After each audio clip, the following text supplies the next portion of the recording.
What's up, guys? So today we're going to be doing a video that I've wanted to do for a very long time now, and that is the 10 things that I hate about my Fiat 500.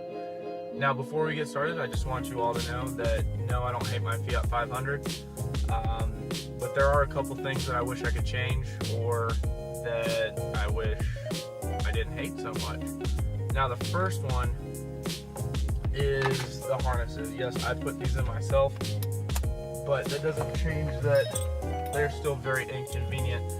It takes about, I don't know, about 20-25 minutes just to buckle in. I guess if you're trying to make a quick getaway, that's probably not going to happen. But without further ado, we're going to get rolling. Yeah, that's the second thing I hate. I love this car. I love how loud it is. But it's also a double-edged sword because my neighbors don't like it so much.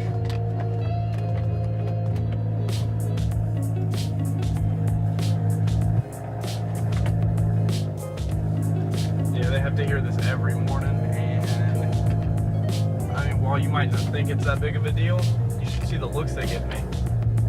Oh man, they like stare into your soul when you drive by. It's kind of bad.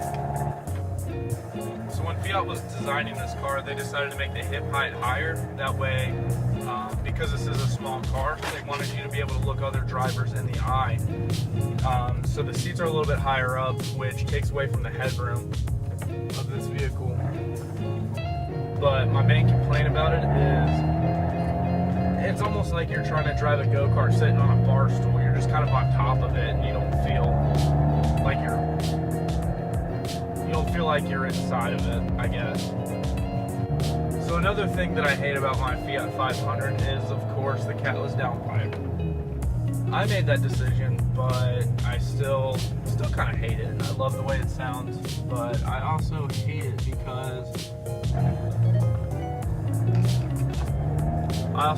because everywhere I go, I smell like gas. I smell like I just finished mowing the lawn, which, I mean, it's great. It's a manly smell.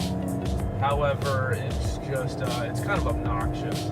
And if you were to try to go pick up a girl for a date, if she didn't notice the smell, then she would have definitely seen you from a mile away, because this thing billows smoke like a damn choo-choo train hoopty hatchback. And it's kind of annoying, because you think there might be something wrong with the car, and then you realize it's just the cat not doing its job by burning up all the excess. But I mean, there is no cat. So the next thing I want to talk about, the next thing I hate about this car is the fact if you stall it, you can't just simply turn it back on. So I'm going to go ahead and stall it real quick. Oh, yeah, see, that's unfortunate. And normally with a normal car, you would just turn the key and be right back on your way. But this car, you have to turn it all the way off, pop it out, pop it back in, and give it another start. So if you didn't already know that fact, and you're stuck in traffic and you go off of a red light and then I'm stalling it, well, the guy behind you is going to be pissed, to put it lightly. The next thing I don't like about this car is, of course, the bumps. Yeah, it's bad. Yes, I know I did this to myself. I put these coilovers on, and I love it. It's perfect for a track. But on the street, especially over here in Matthews, where there's a lot of road construction going on, it's not so good. It just isn't. It's not comfortable, and if I drive this car for more than about an hour at a time, my back and neck start to ache, which sucks. And also the seat squeaks now, because I'm pretty sure I broke it. Okay guys, so the next thing I would like to address is, let's go ahead and just bottle this all up into the fact that the car is small. There's several things that are small that I don't like. The cup holders are small. I can barely fit my pack of gum in there. It's terrible. If I want to go get a drink from the gas station, I just kind of got to hold it and hope nothing bad happens. The next thing is the back seat, or lack thereof. There's no back seat in my car, and that's for a good reason. I realized that this car should have been a two-seater car from the factory. There's no need for that back seat. No one can fit there. Even my ex-girlfriend's little sister couldn't fit back there, and she is 7, so that says a lot. The next thing that's small is also the gas tank. You know, I'm not one to complain about gas mileage. I don't really care. But when I have to fill up every 3 days, 4 days max, it gets kind of inconvenient. It takes some time out of my day. And I would like to be able to just drive this car and not have to worry about filling up so often. Especially because this car actually doesn't fit in a lot of gas stations because it's low. It's so low, in fact, that it scrapes and won't fit.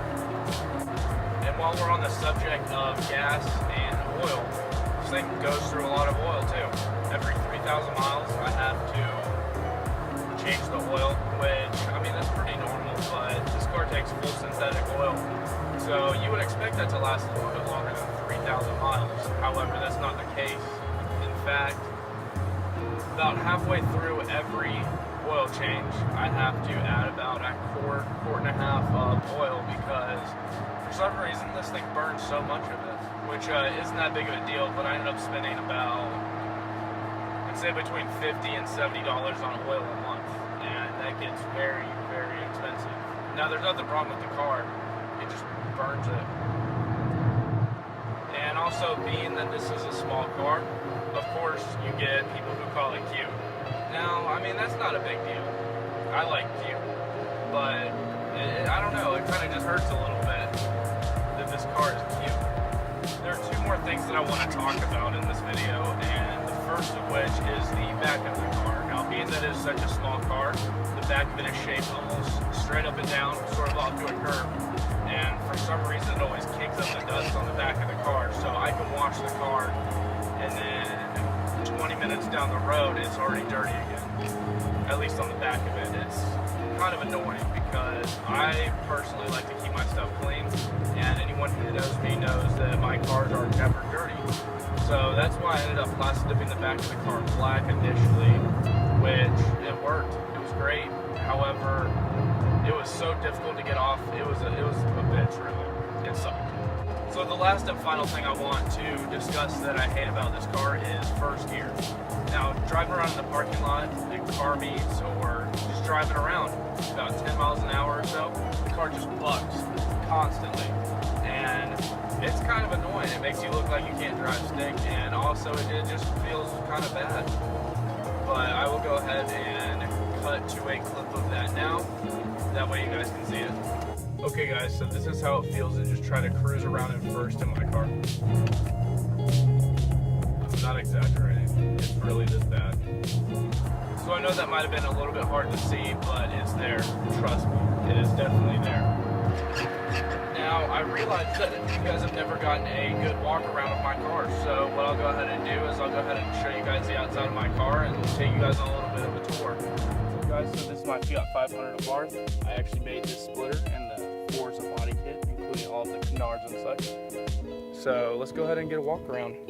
We have the gold wheels right here. I painted those, and the mirror caps as well. And no race car would be complete without the I Am the Stig sticker and my racing stickers. So, I mean, I'm a professional race car driver, so I had to include all those. And I also like it.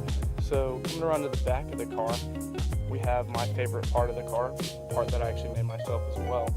We have this awesome rear diffuser and my student driver stickers, of course. But I actually had to build this center exhaust in order to accommodate the splitter. Now the splitter is just made out of ABS plastic, so it's very strong and heat resistant, which I thought was pretty cool. Plus, the diffuser I wanted was $1,500 and I didn't want to spend that much. So I ended up just spending about $100 at the Home Depot and I built it myself. So I hope you guys like that little walk around tour of my Fiat 500.